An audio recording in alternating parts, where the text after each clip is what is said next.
The Fast and the Furious Tokyo Drift came out in 2006 as an action crime thriller movie around 1 hour and 45 minutes long. Now this is about a teenager who becomes a major competitor in the world of the drift racing world after moving in with his father in Tokyo to avoid a jail sentence in America. Let's jump straight into the good points. Now the good points about this movie is technically this is one of the best at the first three movies for sure when it comes to the technical side.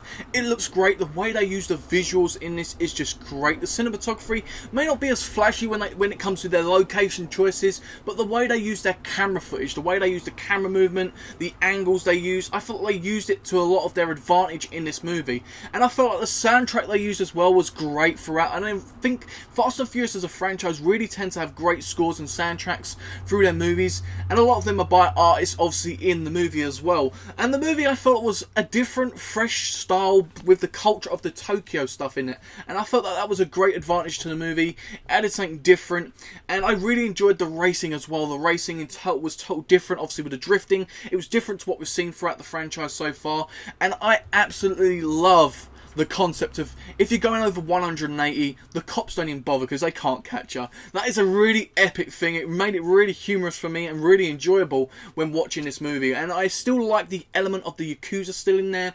I feel like it brought and maintained some of the action and interest of me when it comes to that sort of stuff. I feel like Lucas Black as Sean Boswell, he done a decent job. I don't think he's as great as Paul Walker as an actor, and I feel like a lot of that is due to what we've seen from the cast before and seeing him come from out of the blue with obviously a new cast in this movie.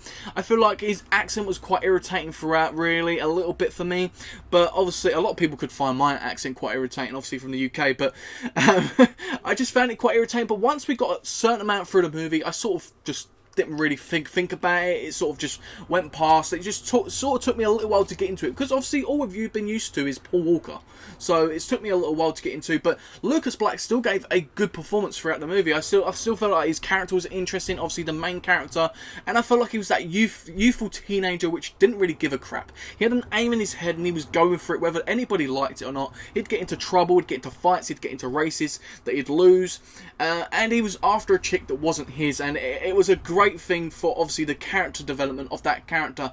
And then we go on to his little man beside him as Shad Moss playing as Twinkie. I feel like obviously he's an artist bringing a song to the film, but also he was sort of youthfulness, and he gave even though Lucas Black didn't look like a teenager, I feel like he sort of gave him that little bit of youthfulness beside him, and he gave some great comedy moments as well. And he was quite an interesting character. He was getting into trouble as well, and it sort of made a bond and a friendship between them two, and which really was quite interesting as well. And now we go on to the bad guy, Brian T playing as DK. I thought DK was quite a good villain. I've heard a lot of people say he wasn't interesting.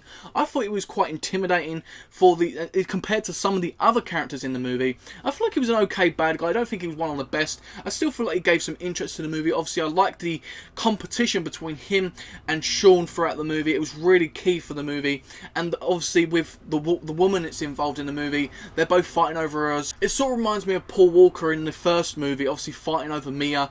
It sort of reminded me a little teeny bit of that, really. But the main thing about this movie for me was the introduction of Sung Kang playing as Han. Obviously he's the man of the movie. He's got that cool vibe, sits back. He obviously a part of a big business, just giving out cars whenever he can.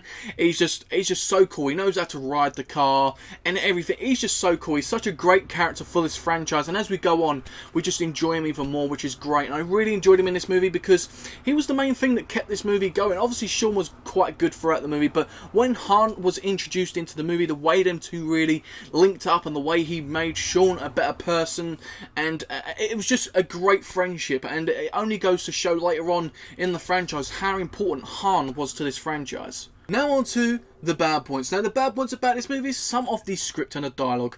I have to mention it. It was some of it I was like, really? Like, come on, it's a bit cheesy, or it's a bit like limited in terms of their dialogue, and it just sort of made some of the characters a little bit disinteresting, really, and I didn't really like it. I felt like they could have done a lot better in that terms of things. And I felt like Lucas Black as Sean, obviously I've already mentioned, he doesn't look like a 17, 18 year old teenager. That was a problem for me at first. I sort of got over it as sort of like the accent. It was sort of troubling at first, which can cause a lot of issues for other people as well. We have Neela, obviously the woman they're both fighting over.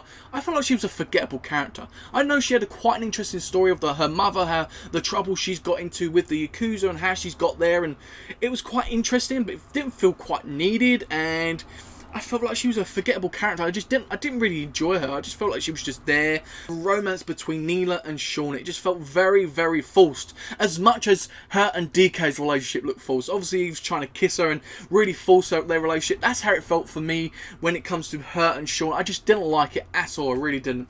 Now we go on to Uncle Kamata, playing as DK's uncle, obviously the Yakuza.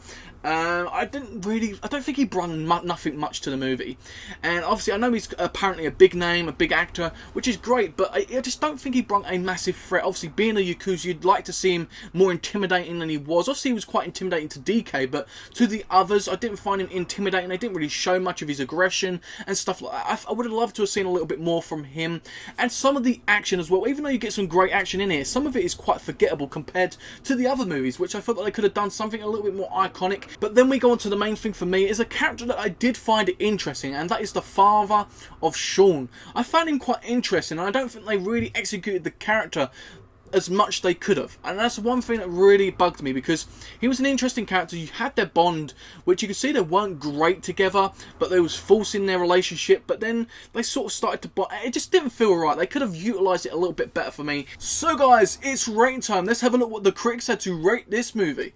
We have IMDb giving it a 6 out of 10, Rotten Tomatoes giving it a 38%, and Metacritic giving it a 45.